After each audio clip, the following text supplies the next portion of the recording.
ეთერშია გადაცემა ბიზნესის დრო სტუდიაში თეაშველიძე მუშაობს მოგესალმებით.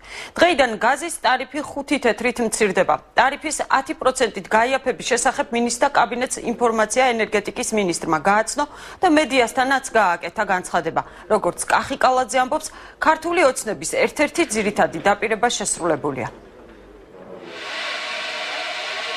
1 მარტიდან ჩვენი ქვეყნის მოსახლეობას, სრულიად საქართველოს მოსახლეობას ეკნება საშუალება უკვე მიიღოს შემცირებული გაზის ტარიფი. მე მინდა აღვნიშნო, რომ რაც წინასაარჩევნოდ ქართული ოცნება იძლეოდა დაპირებებს, ყველა დაპირების ასრულება დაწყებულია. ეს განცხადება, როგორც უკვე აღვნიშნეთ, დღეს გააკეთა ენერგეტიკის მინისტრმა კახა კალაძემ და ამ თემაზე ჩვენ საუბარს ვაგრძელებთ. ენერგეტიკის მინისტრის მოადგილე ილია ელოშვილი არის დღეს ჩვენი გადაცემის სტუმარი. ბატონო ილია, მოგესალმებით. დიდი მადლობა გადაცემაში მობრძანებისთვის და მონაწილეობისთვის. მოდით დავიწყოთ კითხვა გაზის დავიწყოთ საუბარი იმით, რომ გაზის ტარიფი შემცირდა 5 თეთრით უკვე დღეიდან შევა ეს ძალაში, ეს სწორად გავიგეთ, ხო? ანუ სემეკმა ენერგეტიკის მარეგულირებელ კომისიაში უკვე ხილულია ეს თემა თუ პირველ რიგში მოგესალმებით მესამე ჩვენს მაყურებელს. დიახ, შემცირდა, რაც ნიშნავს, რომ 1 მარტიდან რაც კი იქნება მოხმარება, ის უკვე იქნება ახალი ფასით დაანგარიშებული კომპანიების მიერ. სემეკი ამ შემთხვევაში არ დაჭირდა ამას, ვინაიდან სხვა პროცედურებით ეს არ იყო ანალოგიური ელექტროენერგიის შემცირებისა, ალბათ ამას გულისხმობთ თქვენ.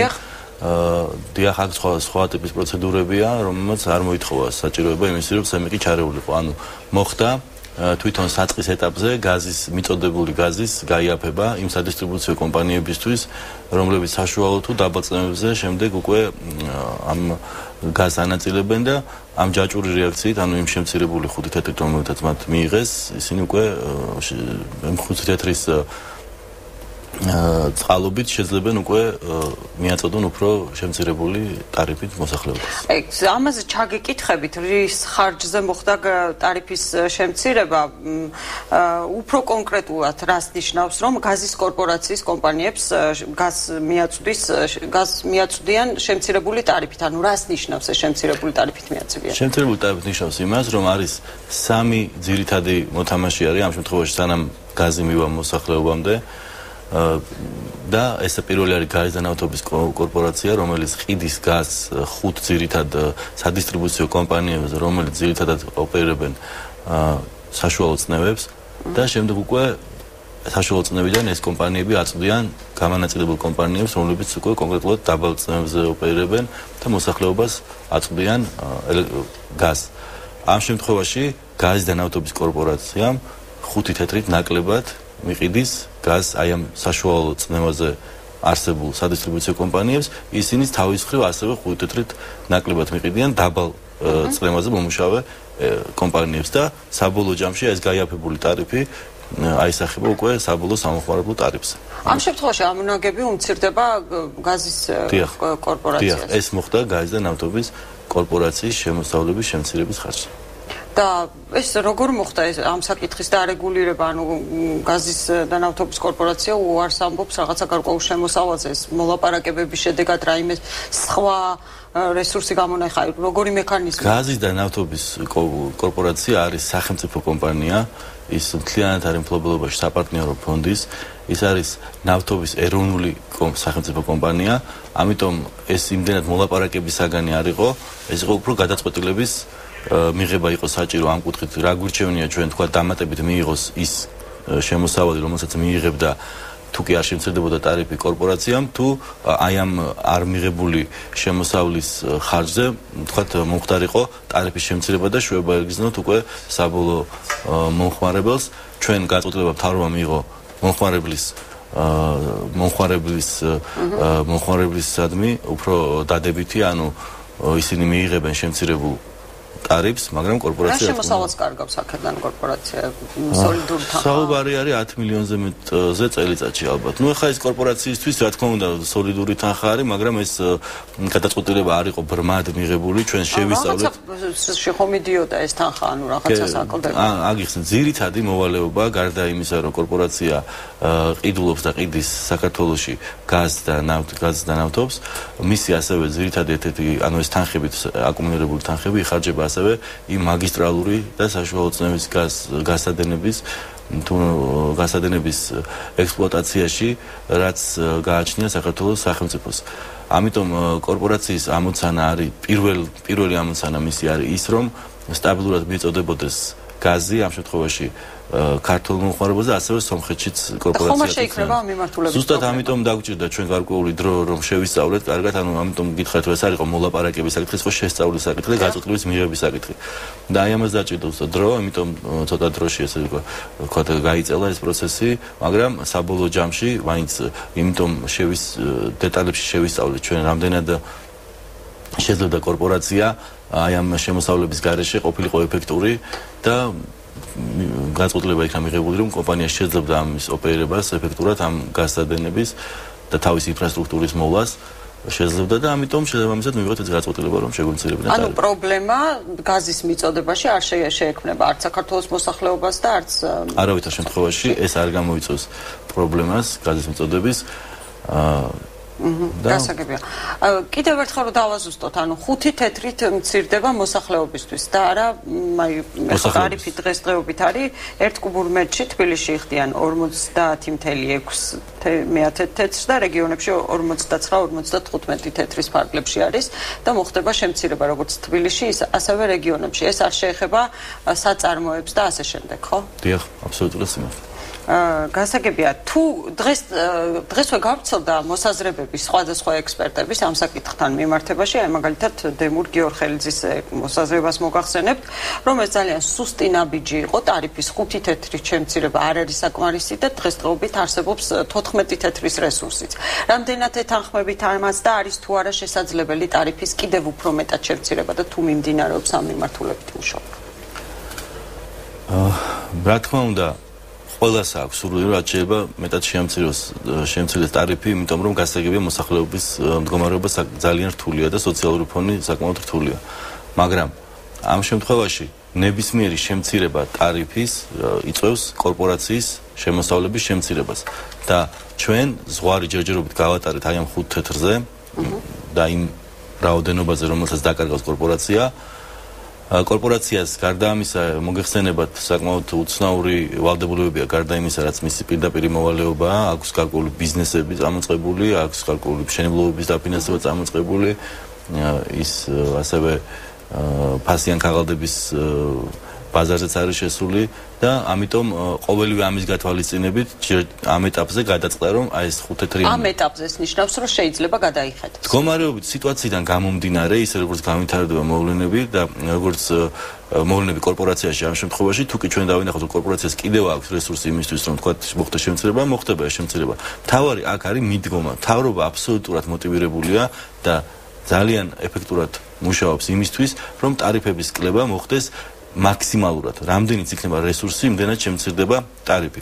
მაგრამ ეს დამოკიდებული იქნება იმ რესურსებზე, რომელიც ჩვენ უნდა აღმოაჩინოთ, სხვადასხვა რესურსებზე. თუ გაქვთ უკვე რაღაცა გარკვეული მონახაზი, რა რესურსი არსებობს იმისათვის, რომ მოხდეს ტარიფის შემცირება? დაუშვათ თუ კომპანია გაიზნეოთობის განთავისუფლდება, თქვათ ამ თავისი ვალდებულებებისგან ალბათ სამომავლოდ და უფრო პირდაპირ აქცენტს გააკეთებს მის ძირითად მოვალეობაზე, ამ შენახვაზე, ექსპლუატაციაზე, ამ გასადენების თუ თქვათ გარკვეულწილად გამოსწორდება მდგომარეობა, უფრო უკეთ გაუმჯობესდება თქვათ ინფრასტრუქტურა კორპორაციის და ჩაითვლება, რომ აღარ ჭირდება მას ამდენი სარემონტო სამუშაოებზე, საექსპლუატაციო სამუშაოებზე ამდენი თანხები, რა თქმა უნდა, ამ შემთხვევაში ის რესურსი თავისუფლდება, ხო? ამ შემთხვევაში უკვე კიდევ სახელმწიფო გადაწყვიტავს დაუშვათ ეს გამონთავისუფლებული რესურსი გამოიყენოს იმისთვის, რომ შეამციროს კიდევ ტარიფი, თუ თქვათ რამე სხვა მიზნით მოხდეს მისი გამოყენება. მაგრამ ამ ეტაპზე პოლიტიკა გამომდინარე იმ დაპირებებისგან, რომელიც გააჩნდა ქართულ ოცნებას, არის მაქსიმალურად ორიენტირებული იმაზე, რომ მოხდეს შემცირება ტარიფების. ანუ იგივე ვითარება, რომელიც არის დაახლოებით ელექტროენერგიასთან დაკავშირებით, რომ გარკვეული პერიოდის შემდეგ კვლავ უნდა გადაიხედოს ის ნაწილობრივ ხო შემცირდა, მაგრამ აქ ელექტროენერგიასთან დაკავშირებით იყო ასეთი 300 კილოვატზევით და 300 კილოვატი იყო დასახელებულია. ამ შემთხვევაში როგორ არის, არა აქვს მნიშვნელობა, რამდენ გაზს მოიხმარს, ეს ვრცელდება ყველაზე. დიახ, იმიტომ რომ თავად თვითონ გაზის მიწოდების დროს არ ხდება დიფერენციაცია საფეხურეობრივი და ამიტომ შესაბამისად ჩვენს ძალიან გავავრცელეთ ყველა იმ კატეგორიაზე, რომელიც ყველა მომხმარებელზე გავრცელდეს.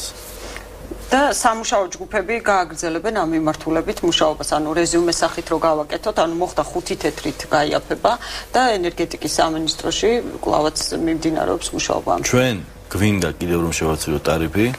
ჩვენ თვით რომ 10%-იანი ტარიფის შემცირება 2 თვის განმავლობაში რაც ხელისუფლებაში მოსული არის ეს ძალა არის საკმაოდ მნიშვნელოვანი და ეფექტური მუშაობის შედეგი. თვლით რომ თუ კი იქნება საშუალება და კიდევ შევამციროთ ტარიფი, ამით ეს კარგი იქნება, ამიტომ ამაზე ჩვენ რა თქმა უნდა ვიმუშავოთ, მაგრამ ამ შემთხვევაში ეს ჯგუფი ეს ძალიან პოლიტიკაა სახელმწიფოსი და კორპორაციას ამ შემთხვევაში არის განმახორციელებელი სახელმწიფო პოლიტიკის ერთ-ერთი ჩვენი ინსტრუმენტი, ამიტომ ეს ყველას მინდა რომ სტრატეგია არის შემცირებისკენ ტარიფის. არა, ეს კითხვა იმასთან დაკავშირებით გარკვეული შემოსავალი რომ დააკლდა კორპორაციას, თქვენი ოპონენტები აუცილებლად დასვავდნენ ამ კითხვას, რომ გარკვეული ინფრასტრუქტურა ასე შემდეგ ჯობია კონდეს და იყოს მაღალი ტარიფი, ანუ ასეთი თემით საუბარი ყოველთვის არის და რა თქმა უნდა ძალიან ძნელი კი. მე რომ ანუ არანაირი პრობლემა არ შეექმნება ამ მიმართულებით. კორპორაციას და მიწოდებას და ამის ვალდებულების კუთხით კორპორაციას მისი ვალდებულების კუთხით აი ამ შემცირების გამო არანაირი პრობლემა არ შეექმნება. გასაგებია. ძალიან დიდი მადლობა ბატონო ილია, დიდი მადლობა რომ მოგწანდით და იყავით დღეს ჩვენი გადაცემის სტუმარი და კიდევ ერთხელ გააკეთეთ განმარტებები ამ გაზის 5 თეთრი შემცირებასთან დაკავშირებით. საკმაოდ პოზიტიური ნიუსია, გისურვებთ წარმატებებს. დიდი მადლობა, გისურვებთ წარმატებებს გადაცემაში. რეკლამის დრო, რეკლამის შემდეგ ჩვენ უკვე სხვა თემით გავაგრძელებთ საუბარს. და კვლავ ეთერშია გადაცემა ბიზნესის დრო. დღეს როსპოტრებნაძორის სამუშაო ჯგუფმა საქართველოში ღვინის საწარმოების ინსპექტირების პირველი ეტაპი დაასრულა. ექსპერტებმა საქართველოში საწარმოები მოინახულეს და წარმოების პროცესიც დაათვალიერეს. რუსი სპეციალისტები მოსკოვში დღეს ბრუნდებიან და მათი დასკვნა უახლოეს მომავალში გახდება ცნობილი. რამდენიმე დღიანი ვიზიტის ფარგლებში მათ კომენტარი არ გაუკეთებიათ და ქართული მხარე უკვე რუსეთის მთავარი სანიტარის გადაწყვეტილების მოლოდინშია. დღეს გადაცემა ბიზნესის დრო სტუმარი იქნება ღვინის ეროვნული სააგენტოს ხელმძღვანელი ლევან დავითაშვილი. ბატონო ლევან, მოგესალმებით პირველში. დიდი მადლობა რომ ასეთი დაძაბული დღის რეჟიმის მიუხედავად, უბრალოდ დღეების მიუხედავად გამონახეთ დრო და მოგწანდით ჩვენს გადაცემაში, მაგრამ ეს საკმაოდ აქტუალური თემა არის და ძალიან დიდი ინტერესით ადევნებს ყველა თვალს. მოდით ახლა არ ჩაგეკითხებით კონკრეტულ შედეგებს, იმიტომ რომ თქვენ ამაზე ალბათ კონკრეტულად ვერ ისაუბრებთ, მაგრამ რომ გვითხრათ, როგორ ვითარებაში ჩაიარა ამ ვიზიტმა და წინასწარი შთაბეჭდილებები როგორია? დიახ, მოკლედ რომ გითხრათ, წინასწარი შთაბეჭდილებები ძალიან კარგია, იმიტომ რომ ეს აღნიშნეს რუსმა ვიზიტორებმა, სპეციალისტებმა, თქვეს რომ ძალიან მაღალ დონეზე იყო ორგანიზებული ჩვენი მხრიდან ვიზიტი, ფაქტიურად ის გეგმა, ამბიციური გეგმა 44 საწარმოო 4 სამუშაო დღეში ჩავტეული ყავით და შეგვემოწმებინა, გაგვეფარა 44 საწარმო შემოწმდა, ხო, საკმაოდ სოლიდური. დიახ, ანუ ფაქტიურად ძალიან დაძაბული სამუშაო გრაფიკი ჰქონდათ მათ, არ მოასვენეთ ჩვენ არც ერთი წუთი და თვითონაც არ მოისვენეს. ფაქტიურად დილის 8 საათიდან ვიწყებდით ძალიან ადრე და გვიანობამდე სხვადასხვა სამუშაო ჯგუფი, 3 ჯგუფი როგორც მოგეხსენებათ, მუშაობდა. დავფარეთ მთლიანად ქართლი, ცენტრალური საქართველოს თბილისის ჩათვლით, მინერალური წყლები მოვიცვით მთლიანად და კახეთის კომპანიების დიდი ნაწილი, თუმცა დარჩენილი ნაწილი კომპანიების, რომლებიც შესამოწმებელია, მეორე ჯერზე ისინი აუცილებლად შემოწმებიან და დაგვრჩა მთლიანად დასავლეთ საქართველოს შესამოწმებლად. ანუ ჩვენ მქონდა ძალიან მაღალ დონეზე ორგანიზებული ლოგისტიკური მხარეს გულისხმობ, ასევე კომპანიები ძალიან მაღალ დონეზე იყვნენ მომზადებული და ეს პრინციპში მათ აღნიშნეს კიდევაც ამისთვის მადლიერები იყვნენ. ისინი დაბრუნდნენ მოსკოვში, ალბათ მიაწვდიან ინფორმაციას ონიშენკოს, რომელიც შემდეგ უკვე ალბათ ოფიციალურად გაცნობებთ თქვენ შედეგებზე, მაგრამ აი ეს მეორე ჯგუფს ჯერ არ არის ცნობილი, ოცნებაა. დიახ, პრინციპში მეორე ჯგუფის ჩამოსვლის თარიღი დამოკიდებულია იმაზე, თუ როგორი იქნება პირველადი შედეგები, ეს მათ რამდენიმეჯერაც განაცხადეს, ანუ არა მხოლოდ ის როდის ჩამოვა, არამედ როგორი ფორმატით ჩამოვა და როგორი იქნება შემდეგი ნაბიჯები საერთოდ აი ამ სამუშაო პროცესში. მე ვფიქრობ, რომ გეგმა ზომიერად მივდივართ წინ, მივიწევთ ნაბიჯ იმისკენ, რომ ფაქტიურად გავიაროთ შემოწმების პროცესი, დავასრულოთ პირველი ნაწილი, გადავიდეთ რეგისტრაციებზე და მალე ქართული ღვინო დაბრუნდეს რუსეთის ბაზე. არა მხოლოდ ქართული ღვინო და მინერალური წყლები, ის რაზეც ჩვენ მოსკოვში ქონდა საუბარი. გასაგებია და ეს შემოწმება რა სახის არის, ანუ დეგუსტაციასაც გულისხმობს, ეს არის სანიტარული არ გულისხმობს დეგუსტაციას, ეს არ არის ხარისხის კონტროლის შემოწმება, ეს არის საწარმოების სანიტარული და ჰიგიენური შემოწმება და ეს არის იმ კრიტიკული წერტილების შემოწმება, რომელიც რუსეთის უსაფრთხოებას გულისხმობს ღვინის მინერალური წყლების, ანუ უსაფრთხო საწარმოო პროცესს გულისხმობს. ამიტომ ეს მეორე ეტაპია ხარისხის კონტროლი, როდესაც კონკრეტულად ინდივიდუალური პროდუქტების რეგისტრაცია დაიწყება რუსეთში. გასაგებია ეს ონიშენკო მუდმივად რაღაცა გვემუქრებასავით უკვე იმის შესახებ, რომ საქართველოში ხან ამბობს ჩამოვალ, ხან ამბობს არ ჩამოვალ, ბოლო-ბოლო ჩამოდის. მე ვფიქრობ ეს მუქარა არ არის, თუ ესეთი სურვილი გაუჩნდა, ალბათ კეთილი მესეჯებიც მივიდა მისი თანამშრომლების მხრიდან, ის რომ საქართველოში განწყობა კარგია, მაღალ დონეზე იყო ორგანიზებული ვიზიტი და ალბათ ეს დამატებითი მოტივაცია არის, რომ საქართველოში გვესტუმროს. ყოველ შემთხვევაში ჩვენ მისთვის ოფიციალურად რამდენჯერმე გადაიფიქრა და ამიტომ ჩვენ დაფიქსირებული გვაქვს ველოდებით, ჩვენ მოწვევა გადავეცით მას, ანუ სიტყვიერად, როდესაც ქონდა შეხვედრა მოსკოვში, ისე რომ ველოდებით ჩვენ მზად ვიქნებით მივიღოთ. აი ეს ონიშენკომ გაავრცელა განცხადება, დღეს გავრცელდა ეს განცხადება იმის შესახებ, რომ ზოგიერთმა ქართულმა კომპანიამ უარი განაცხადა ინსპექტირებას. ეს ინფორმაცია რეალობაში შეესაბამება თუ გარკვეული რაღაცა მოდით განმარტავ, ეს იყო შავნაბადას მონასტერი, რომელიც აწარმოებს ღვინოს, თუმცა მცირე რაოდენობის, მათ გამოთქვეს სურვილი, რომ რუსეთში ყოფილქონოდათ ღვინის ექსპორტი, შესაბამისად ისინი იყვნენ იმ პირველ შემოწმებელ საწარმოთა ასიაში, მაგრამ ალბათ შეაფასეს, რომ მათი რაოდენობა ძალიან მცირეა, ანუ ისინი უშვებენ მონასტრის ღვინოს მცირე რაოდენობის, აღნიშნეს კიდევაც ბერებმა, რომ ეს მათი საკუთარი მოხმარების და თვის არის თითქმის საკმარისი და ბევრი არჩება საექსპორტო ბაზრისთვის, აქედან გამომდინარე დიდი მოტივაციაც არ ქონდათ რუსეთში ღვინის გაყიდვის და მათ ძალიან კეთილად მიიღეს სამუშაო ჯგუფი, პირიქით ჯგუფი იყო ძალიან მადლიერი, დალუცეს და პირველივე სამუშაო დღეს მათ მე მგონი ძალიან ესეთი წარმატებულად დაიწყეს თავიანთი საქმიანობა, ისე რომ ეს იყო ერთადერთი შემთხვევა, როდესაც არათუ უარი ითქვა რაიმე მოტივის რაღაც ტექნიკური მოტივის გამო, არამედ უბრალოდ ბერებმა თქვეს, რომ მათი წარმოება ისეც ლიმიტირებულია და ამ ეტაპზე ხა დიდი მნიშვნელობა არ აქვს, რომ დრო დაიკარგოს მათ შემოწმებაზე. და პასუხი როდის გვეცოდინება ბატონო რაც შეეხება პასუხებს, მე იმედი მაქვს, რომ ძალიან მოკლე დროში, იმიტომ რომ სპეციალისტები პარალელურად უკვე ანგარიშს ამზადებენ ხელმძღვანელობისთვის. მე როგორც ვიცი, ისინი ხვალვე აპირებენ პირველადი შედეგების განხილვას, ისე რომ შეიძლება უკვე ხვალვე რაღაც პატარა განცხადებები იყოს, თუმცა მე იქით კვირის დასაწყისიდან პირველ ოფიციალურ დასკვნებს ველოდები. თქვენ ხომ არ აპირებთ თუ ახლოს მომავალში გამგზავრებას რუსეთში ან რაღაცა შეხვედრები ხო არ არის დაგეგმილი? ჯერჯერობით ასეთი რამ არ იგეგმება. პირიქით ჩვენ ალბათ დავგეგმავთ შემდეგ ნაბიჯებს და ამ შემდეგი ნაბიჯებში მოიაზრება შემდეგი ჯგუფის ვიზიტი და დარჩენილი საწარმოების შემოწმდეს. ეს დღეს საუბარი იყო, ანუ ინსპექტირები მოხდა ღვინის ქარხნები, ასევე მინერალური წყლის წყალი და კიდევ ერთი კატეგორია არა, დიახ, ეს არის მაღალ ალკოჰოლური სასმელების მწარმოებელი ორი კომპანია მოხდა, ეს იყო გომის სპირტის ქარხანა და კომპანია სარაჯიშვილი, დანარჩენი იყო ღვინის მწარმოებელი კომპანიები, თუმცა მათაც პორტფელში აქვთ ჭაჭა და კონიაკები. მე მგონი ყველაზე პოპულარული მან ჭაჭა იქნება რუსეთში. ასეთი კითხვა მექნება თქვენს მიმართ, დღეს იმის მიუხედავად, რომ საუბარია მუდმივად ალკოჰოლ ღვინოზე, მინერალურ წყალზე, ძალიან ბევრი სხვა დარგებით ცდილობენ, რომ რუსული ბაზარი მათთვის არის საკმაოდ მიმზიდველი ბაზარი, იგივე საკონსერვო წარმოების პროდუქციის რუსეთში გატანა.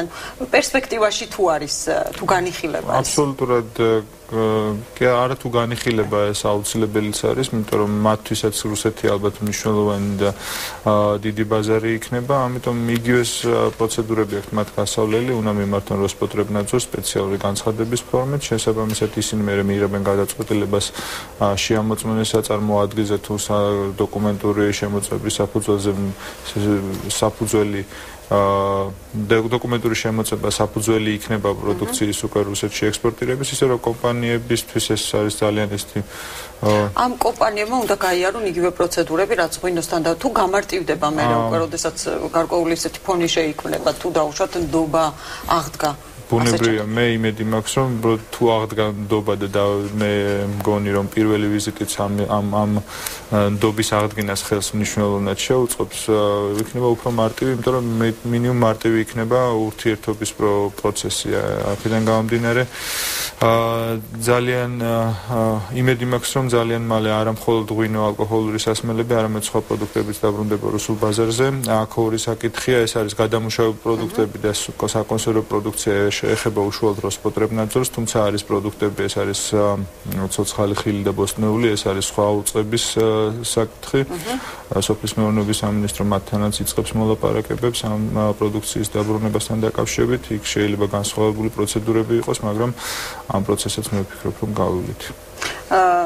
მე რა პირობებით შევა ქართული პროდუქცია რუსულ სუპერმარკეტებში? ამ კითხვას გისვავთ იქიდან გამომდინარე, რაღაც გარკვეული ინფორმაციები ვრცელდება იგივე სოციალურ ქსელებში, რომ შესაძლებელია რუსეთში ისეთ საკმაოდ მაღალია რაღაცა კორუფციის დონე და ერთ-ერთმა სუპერმარკეტმა სიძმოი კონტინენტმა, ეს კონკრეტული ფაქტია, მაგრამ მაინც კითხავთ, თურმე $2 მილიონი მოსთხოვა ერთ-ერთ ქართულ მეღვინეს.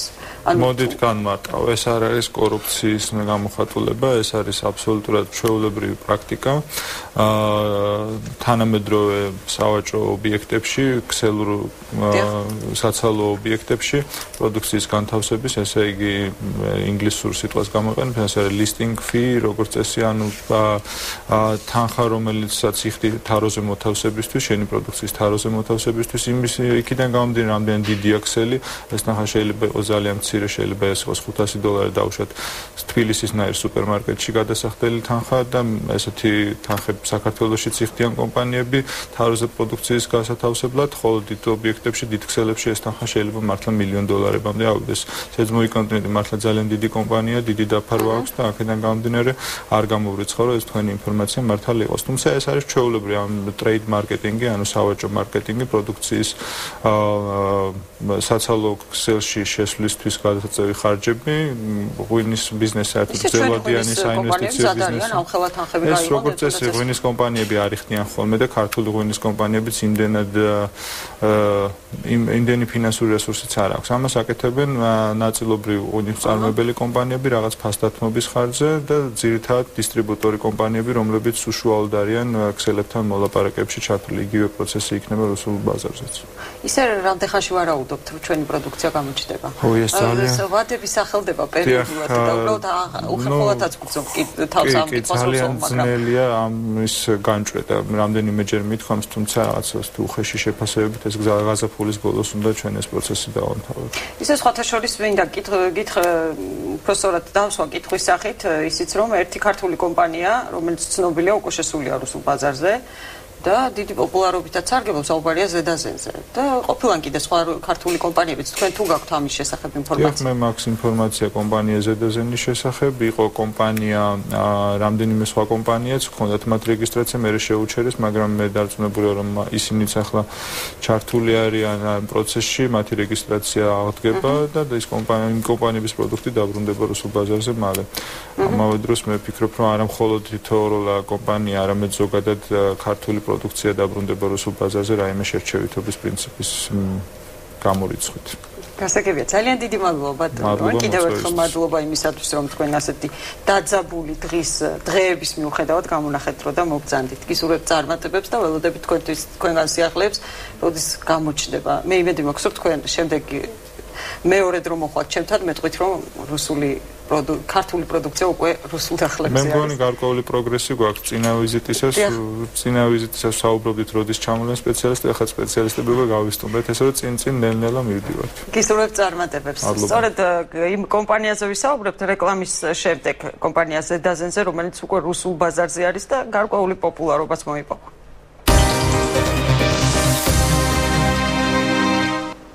კლავ ეთერშია გადაცემა ბიზნესის დრო, ქართული კომპანია, რომელიც არა მარტო რუსულ ბაზარზე შევიდა, არამედ აღიარებაც მოიპოვა. მიმდინარე წელს თებერვალში საკვები პროდუქტებისა და სასმელების მე-20 საერთაშორისო გამოფენაზე მოსკოვში ქართული ლუდის კომპანიის ზედაზენის მიერ წარმოებული პროდუქტი 2013 წლის საუკეთესო პროდუქტად აღიარეს. გამოფენაზე 63 ქვეყნის 2200-მდე კომპანია მონაწილეობდა. რაც შეეხება არაალკოჰოლური სასმელების წარმოებას, გამოფენაში აღნიშნული სექტორიდან მონაწილეობას იღებდა 121 მწარმოებელი. ქართული კომპანიის მიერ წარმოებულმა ორმა პროდუქტმა მსხლის და საფერავის ლიმონადმა ოქროს მედალი დაიმსახურა. დამატებით 3 პროდუქტი კი ვერცხლის მედლით დაჯილდოვდა. ქართული ლუდის კომპანია ბაზარზე 2012 წლის აპრილიდან გამოჩნდა და ამ დროისთვის რამდენიმე სახის ლიმონადს და ლუდს აწარმოებს. ქარხანაში გადაიარაღების პროცესი მიმდინარეობს და წარმოებისთვის ახალი ხაზებიც მონტაჟდება ამ ეტაპზე. კომპანიის გენერალური დირექტორი ვასილ სულხანიშვილია დღეს ჩვენი გადაცემის სტუმარი. ბატონო ვასილ, მოგესალმებით. პირველ რიგში დიდი მადლობა, რომ გამონახეთ დრო და მონაწილეობთ გადაცემაში. მოდით დავიწყოთ კითხვით. მე ჩვენს წინა რესპონდენტსაც დაუსვე ეს შეკითხვა, რომელიც შეეხება რუსული ბაზრის თემას. იმის მიუხედავად, რომ წლების განმავლობაში საუბარია იმის შესახებ, რომ რუსული ბაზარი არის დაკეტილი, თქვენ ხართ ერთ-ერთი კომპანია, ყოველ შემთხვევაში ცნობილი კომპანია, რომელიც უკვე 2012 წლიდან ხართ რუსულ ბაზარზე. თქვენი კომპანიის სახელი გახმაურდა მხოლოდ, თუმცა როგორც მოგვიანებით გახდა ცნობილი, სხვა კომპანიებიც ყოფილან შესული. როგორ მოახერხა თქვენმა კომპანიამ 2012 წელს, სადღაც მაისში შესულიყო რუსულ ბაზარზე, მაშინ როდესაც დღეს ამხელა ამბავია იმაზე, რომ რუსულ ბაზარზე შევიდნენ ცალკეული კომპანიები, რა თქმა უნდა, ღვინო ეს სხვა თემაა, მაგრამ მაინც. ძალიან დიდი მადლობა მოწვევისათვის. მადლობა მოგზაურობისთვის. პირველ რიგში მინდა აღვნიშნო, რომ ჩვენი კომპანია ჩამოყალიბდა ჯერ 1 წლისაც არ არის. ჩვენ გავიხსენით 4 აპრილს შარშან და პირველი შესვლა რაც გავაკეთეთ, ერთ-ერთი პირველი შესვლაგან ეს იყო რუსეთის ბაზარი. მაგრამ აქვე მინდა დავახსენო, რომ რუსეთის ბაზარი, როგორც ეგეთი, არასოდეს არ ყოფილა დაკეტილი არაალკოჰოლური პროდუქტებისათვის, ისეთ როგორც არის ლიმონადი, ისეთ როგორც არის წყალი. აქედან გამომდინარე, ჩვენამდე ძალიან ბევრი ჩვენი კონკურენტ კომპანიები შედიოდნენ, ეს არის 2010 წლის ბოლოდან 2011 წელს შეგიძლიათ გადაამოწმოთ და ყველა კომპანია ჩვეულებრივად ახორციელებდა სავაჭრო ურთიერთობებს რუსეთთან პირდაპირ. გასაგები, ანუ ეს იყო უბრალოდ ინფორმაციის ნაკლებობა იყო ამ შემთხვევაში. ალბათ, უფრო ინფორმაციის ნაკლებობა იყო და შესაბამისად მე ჩვენც მოვიძიეთ პარტნიორები რუსეთში და მათ დავიწყეთ ნელ-ნელა ბაზრის განვითარება. ეს არის არა მარტო რუსეთის ბაზარი, ეს იყო უკრაინა, ეს არის აზერბაიჯანი, ეს არის ყაზახეთი, აზიის ქვეყნები, ეს არის ტაჯიკეთი, ერაყი, გავედით თურქეთში. რამდენ ქვეყანაში გადიხართ? დაახლოებით 10-ზე ცოტა მეტი. ეს არის ამავე დროს ავიღეთ ლიცენზიები თურქეთის მიმართულებითაც მუშაობთ, პირველი მანქანაც წავიდა თურქეთში, ამერიკის შეერთებულ შტატებში, საბერძნეთში, ბალტიისპირეთში, ევროკავშირში და მე აუცილებლად ჩაგეკითხებით თქვენ ასე ვთქვი საექსპორტო ბაზრების შესახებ შემდეგში, მაგრამ ეს რუსული თემა რომ ამოვწულოთ. რუსეთში თქვენ რა პროდუქციით გადიხართ? ლუდით ლიმონადი. არა, ამიტომ დავაკონკრეტო, რომ რუსეთი ზოგადად თუნდაც უკრაინული ლუდით არის რუსული ბაზარი გაჯერებული და აქედან გამომდინარე ცოტა გაგიჭირდებოდათ. რასაც ჯერჯერობით ლიმონადი და ასევე ეხლა შევიტანეთ სერტიფიცირებისაც, რომ ლუდზეც ავიღოთ სერტიფიკატი. რამდენად გაქვთ იმედი, რომ ნახოთ, მუშაობთ. ხო, ეს ლუდთან დაკავშირებით მინდოდა მეკითხა, თქვენ რაღაც გარკვეული სიახლეები გაქვთ იმასთან დაკავშირებით, რომ ლიცენზია მოიპოვეთ საკმაოდ ცნობილი ბრენდის. ამის შესახებ თუ შეიძლება რომ დეტალურად მოგვახსენოთ. ახალი ხაზების დამონტაჟების პროცესი, რომელიც ქარხანაში მიმდინარეობს. პირველ რიგში რაც მინდა ვთქვა, არჩევნების შემდეგ ჩვენ დამატებით განახორციელებთ დაახლოებით 5.5 მილიონი ევროს ინვესტიცია, რომელიც ახლა როგორც თქვენ ახსენეთ, საკუთარი რესურსია თუ მოზიდული თქმა. არა, ეს არის აბსოლუტურად საკუთარი რესურსები, ნუ ბანკებიდან ადგილობრივი ქართული რესურსი, ეს არის 5.5 მილიონი евро, რომელიც ნიშნავს იმას, რომ კომპანია უნდა გადაიარაღებულიყო, კიდე დამატებითი ინვესტიციები ჩაიდო, იქიდან გამომდინარე, რომ ხარისხი პროდუქციის გამაღლებულიყო და წარმოდობა გაზრდილიყო.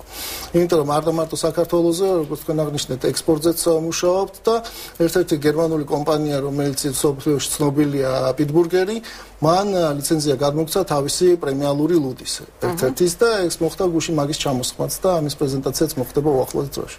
როდის გამოჩნდება, ანუ ქართველი მომხმარებელი როდის ნახავს დახლებს ამ? უახლოეს მომავალში, მარტში. უახლეს ანუ არა კონკრეტად სიურპრიზად ტოვებთ ამ თემას.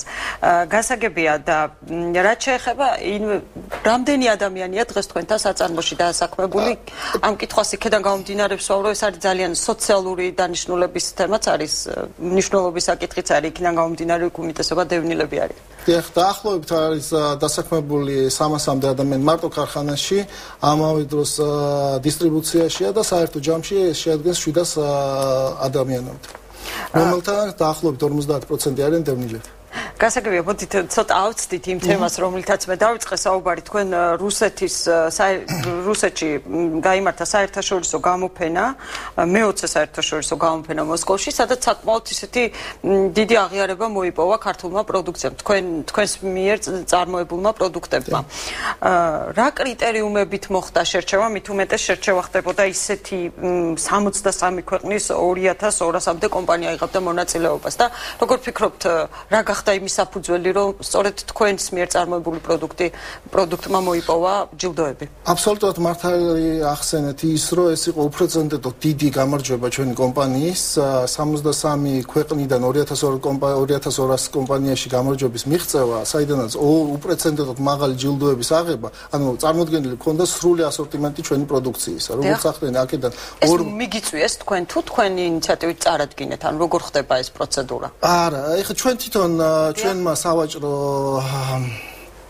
პარტნიორმა, რომელიც იმყოფება რუსეთში და რომელიც ის არის, გააკეთა განაცხადი და მიიღო მონაწილეობა, სადაც გააკეთა ჩვენი სტენდი, შექმნა ჩვენი პატარა კუთხე ამ გამოფენაზე და შესაბამისად პროდუქცია მიიღო კონკურსებში მონაწილეობა. ამ კონკურსებში, რომელშიც ყველა მონაწილეობდა, ყველა პროდუქტი რაც იყო წარმოდგენილი, მიიღო უპრეცედენტოდ მაღალი ჯილდოები. ეს არის 2 ოქრო და 3 ვერცხლი.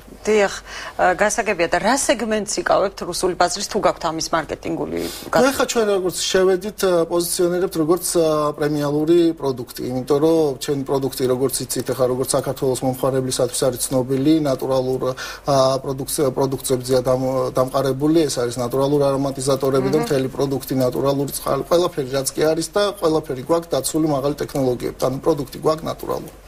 გასაგებია და ახლა რაც შეეხება საექსპორტო ბაზრების თემას, მე წელანში გაგაწყვეტინეთ ამ თემაზე საუბარი. გარდა რუსეთისა, თქვენ ჩამოთვალეთ ქვეყნები, მაგრამ აი ყველაზე ისეთი პერსპექტიული ბაზარი რომელია თქვენთვის? ყველა პერსპექტიულია ჩვენთვის, ყველა მნიშვნელოვანია და ყველა განსაკუთრებია. ნუ აქ აქცენტებია ასაღები, ეს არის უკრაინა არის ძალიან დიდი ჩვენი პარტნიორი, რა თქმა უნდა, რუსეთი არის, აზიის ქვეყნებია, როგორც ყაზახეთია, როგორც სხვა ქვეყნებია, ყირგიზეთი, ტაჯიკეთი, სადაც უკვე მიმდინარეობს ჩვენი მეზობელი ქვეყანა აზერბაიჯანი, ერაყში გაგვაქვს, ასე რომ ეგეც არ არის ადვილი ერაყთან. ერაყი საკმაოდ საინტერესოა ეს. კი ბატონო, ერაყშიც აგვაქვს დაწყებული, თურქეთიც დავიწყეთ კიდევ გითხარით და ამერიკის შეერთებულ შტატებში, რომელიც არის ერთ-ერთი ურთულესი ბაზარი. იქაც შეტანილი გვაქვს და იქაც ვყიდით. უკვე შესული ხართ ამერიკის ბაზარზე? კი, რა თქმა უნდა. ძალიან საინტერესოა და რუსეთის თემას კიდევ ერთხელ რომ დავუბრუნდე, რაიმე წინააღმდეგობა ხომ არ ხდებოდათ აი ამ პოლიტიკური დაძაბულობის პირობებში თუ ეს თქვენ არანაირად არ შეგხებიათ? ნამდვილად მარტო ბიზნესით ვართ ორიენტირებული, ბიზნეს ვემსახურებით და გვინდა რომ განვითარდეს ბიზნესი, რაც შეიძლება. ეს უპრეცედენტოა, თქვენ როგორც ახსენეთ, კიდე სიურპრიზებიც გვექნება ქართული მოსახლეობის. ხო, აი ადგილობრივ ბაზარზეც მინდოდა მეკითხა ბოლოს დღეს როგორი პოზიციები გაქვთ, თქვენ გამოჩნდით ერთი წელიც არ არის რაც გამოჩნდით ბაზარზე, ამავე დროს დაგვხვდათ საკმაოდ გაჯერებული ბაზარი, უდავოდ და დღეს როგორი პოზიციები გაქვთ, თუ გაქვთ ეს გაკეთებული კვლევა და რას აპირებთ, ანუ რა არის თქვენ სამომავლო გეგმები? ეხლა ჩვენ კიდევ დამატებით პროდუქტებს გამოვუშვებთ საქართველოს ბაზარზე, ეს არის დამატებითი ქართული ლუდის ახალი ტიპი, რომელიც იქნება ქართული, გერმანულ ლუდზე გესაუბრეთ ერთი, ამავე დროს იქნება ენერგეტიკული სასმელები, რომლის პრეზენტაციაც გავაკეთეთ Wilder და აქედან გამომდინარე ეს იქნება ცოტა ხანში ახალი პროდუქტები, რომელიც დაემატება. და როგორია თქვენი პოზიციები ბაზარზე ქართული? ქართულ ბაზარზე როგორც არის ლუდის სეგმენტში დაახლოებით 20% ცოტა მეც ვიკავებთ და აქედან გამომდინარე ხარისხი ძალიან მაღალი გვაქვს, დრამელს კიდე შეცვალა ბაზარი და შარშანდელ წელთან შედარებით ყველამ დაიწყო ჩვენმა კონკურენტებმაც და ყველა კომპანიამაც დაიწყოს რომ ხარისხი მომატებული იყო, იმიტომ რომ ხარისხი არის უმნიშვნელოვანესი ჩვენი კომპანიისთვის და ყველა ინგრედიენტი რომელიც ჩამოგვაქვს უნდა იყოს ძალიან მაღალი დონის, ეს იქნება გერმანული სვია, ეს იქნება გერმანული ალაო და ეს იქნება მხოლოდ 100% ნატურალური პროდუქტი. გასაგებია, გისურვებთ წარმატებებს, ბატონო ვასილ, ეს საკმაოდ საინტერესო იქნება ლუდის მოყვარულებისთვის ის ინფორმაცია, რომელიც თქვენ ჩვენ გააჟღერეთ, ანუ უახლოეს მომავალში მათთვისაც ლუდი უყვართ, შესაძლებელია ქართულ ბაზარზე იხილონ ქართული წარმოების მაპატიეთ ვერ ვიმახსოვრებ ამ ლუდის დასახელებას. პიტბურგერის კენიკველსთან. დიახ, ასეთი სახის ლუდი გამოაუახლოეს მომავალში. თქვენ კი გისურვებთ კიდევ ერთხელ წარმატებებს, მადლობა მობრძანებისთვის. დღეს კი გადაცემა ბიზნესის დრო დასრულებულია, მე ხვალ უკაცრავად.